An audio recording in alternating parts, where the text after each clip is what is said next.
आज का Monday night raw का शो काफ़ी ज़्यादा ज़बरदस्त था और भाई शो का मेन इवेंट ने तो झंडे गाड़ दिए।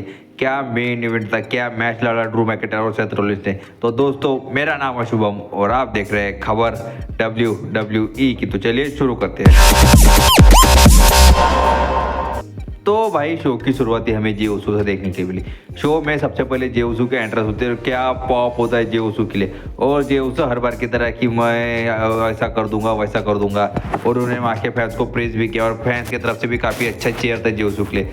और फिर जे उसू पॉइंट पे आए, उन्होंने कहा कि सैटरडे नाइट मेन इवेंट में मेरा मैच है गुंथर के साथ और मैं गुंथर को हरा के नया वर्ल्ड चैंपियन बनने वाला हूँ और तुम सब लोग मुझे इस चीज़ के लिए बैकअप करो। और फैंस के लिए भी वो काफ़ी ज़्यादा खुशी का मोमेंट होगा अगर बन गए तो। लेकिन तभी गुंथर बाहर आ जाए, कहते हैं कि भाई तू कुछ नहीं करने वाला, तू कुछ उखाड़ नहीं सकता, तू एक मैस्कॉट है। तभी जे उसो कहते हैं अच्छा जरा एक बात बता, हम दोनों में से रेसलमेनिया को मेन इवेंट किसने किया। फिर जे उसो कहते वो तू तो नहीं है, मैंने रेसलमेनिया को मेन इवेंट किया। ये सुन के गुंथर अपना पारा खो देते और अटैक कर देते जे उसो के ऊपर।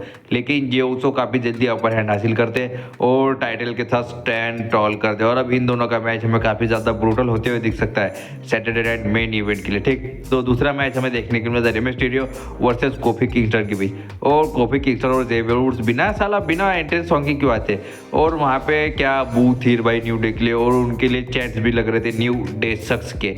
और मुझे ये देख के अच्छा लगा कि WWE इनको और ज़्यादा हील और ज़्यादा हिट डालने की कोशिश कर रही है इनके ऊपर और वो इस चीज़ में कामयाब भी हुए। और दोनों ही सुपरस्टार ने मैच में परफॉर्म भी काफ़ी अच्छा किया।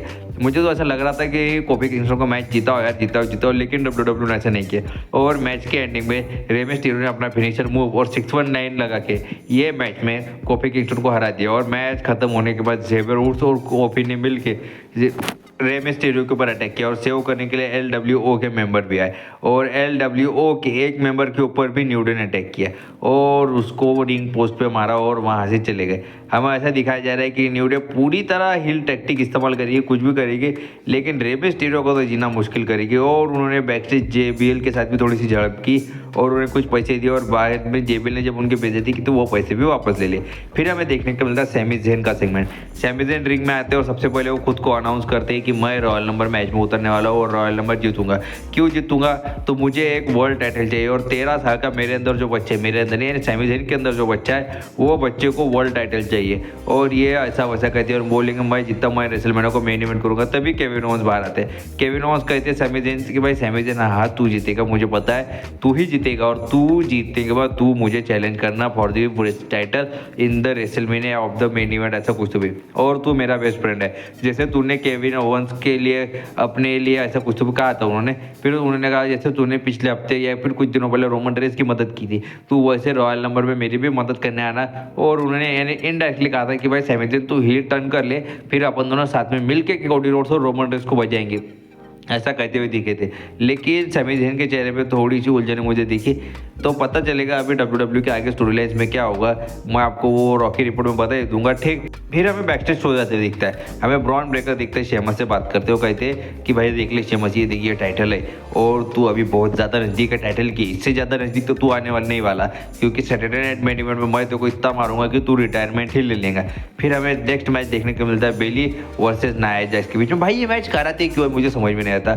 जब तुमको असली अच्छी रेसलिंग दिखानी नहीं है, तुमको आउटसाइड इंटरफेरेंस दिखाना है तो क्यों दिखाते हो। और मुझे मैंने कहा आउटसाइड इंटरफेरेंस तो रॉक्सिन पेरिस भी मैच में थी और रिया रिप्ली भी मैच में थी और नाया जैक्स ने अपना फिनिशर क्या आया तो कुछ तो भी एनाइलेटर है वो लेग ड्रॉप लगाती है, वो लगा के मैच में जीत लिया। और मैच में फिर रिया रिप्ली आई और रिया रिप्ली ने नाया जैक्स के ऊपर अटैक कर दिया और उन्होंने चैलेंज कर दिया भाई नाया जैक्स को कि सैटरडे नाइट मेन इवेंट में चल अपन दोनों लड़ लेते। और इन दोनों का मैच भी हमें देखने को मिलेगा अब सैटरडे नाइट मेन इवेंट में फॉर द टाइटल, यानी हम कह सकते हैं वुमेन्स वर्ल्ड हेवीवेट चैंपियनशिप के लिए रिया रिप्ली वर्सेस नाया जैक्स का मैच होगा। और भाई बेली ने भी अनाउंस कर दिया है कि वो मंडे नाइट रॉ पे ऑफिशियली मूव हो चुकी है और ऑफिशियली मूव होते बराबर पहले ही मैच हार गई। तो क्या बुकिंग है भाई बेली की भी मुझे कुछ समझ में नहीं आ रहा। और बुकिंग करानी है तो कुछ अच्छी बुकिंग कराओ, ऐसी चूतिया बुकिंग कराएंगे तो कुछ काम की बात है नहीं। और अच्छी बुकिंग से बात करते हैं अगले मैच के बारे में।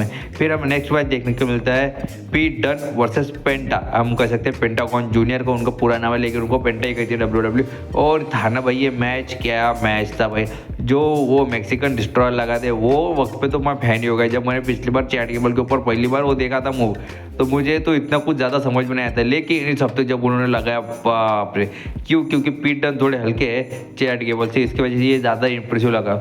और उन्होंने अपने मैच की सीधे सीधे एंडिंग की बात करें तो उनका जो फिनिशिंग है मूव है, क्या है, शायद पेंटर ड्राइवर है, पेंटर ड्राइवर मूव लगा के ये मैच में उन्होंने पीट डन को मैच में हरा दिया। और ये अच्छी बुकिंग है पेंटागन के लिए, पेंटा के लिए। शायद WWE उन्हें कुछ रेसलमेनिया के लिए बड़े प्लान्स भी हो सकते हैं उनके लिए। ऐसा हमें ऐसा लगता है कि रॉयल नंबर भी वो जलवा बिखर सकते हैं जब रे मिस्टीरियो होंगे, पेंटा होंगे आमने सामने, तो खास मैच होगा इसमें रॉयल नंबर में। ठीक, तो रॉयल नंबर से बात कर लेते हैं CM पंक के बारे में। नेक्स्ट सेगमेंट CM पंक गए था।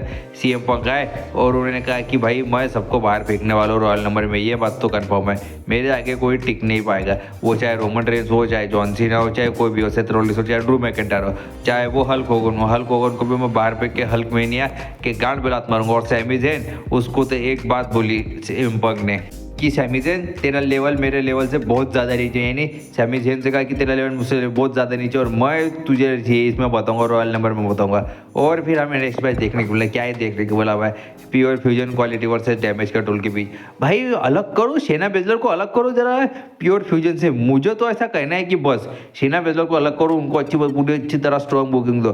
क्यों भाई, वो डिजर्व करते हैं, उस लेवल की सुपरस्टार है वो, उस लेवल का वो स्वैग रखती है, करिश्मा रखती है। जरा उनके NXT के दिन उठा के देख लो, क्या जलवा बिखरा था, क्या आतंक था उनका NXT में। साला कोई आसपास भी नहीं आता था, जो आता था सबकी मार उठ के रखती थी। और मैच के एंडिंग में प्योर फ्यूजन क्वालिटी हार गई।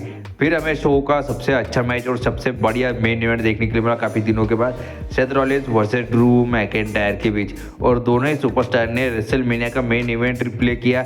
हमें ऐसा बताया कि ये देखो, ये होते हैं मेन इवेंट के सुपरस्टार, ये होते हैं मेन इवेंट लेवल के सुपरस्टार। हम दोनों ने क्यों रेसलमेनिया में मैच लड़ा था, हम दोनों क्यों शोज को मेन इवेंट करते, इन दोनों सुपरस्टार ने बताया रहे। क्या रेसलिंग थी, क्या मूव्स थे। और ड्रू मैकिंटायर क्या ट्रैश टॉक कर रहे थे सेथ रॉलिंस के साथ। सेथ रॉलिंस भी अपने पावरफुल मूव्स लगाने की कोशिश कर रहे थे, लेकिन ड्रू मैकिंटायर के सामने वो भी काम नहीं कर रहे थे। और ड्रू मैकिंटायर को इंजर्ड करने की भी कोशिश की। क्यों? क्योंकि 2 बार स्टील स्टेप पे या फिर हम कह सकते हैं रिंग पोस्ट पे फेंक के मारा सेथ रॉलिंस ने, लेकिन तब भी ड्रू मैकिंटायर हार मानने को तैयार नहीं थे।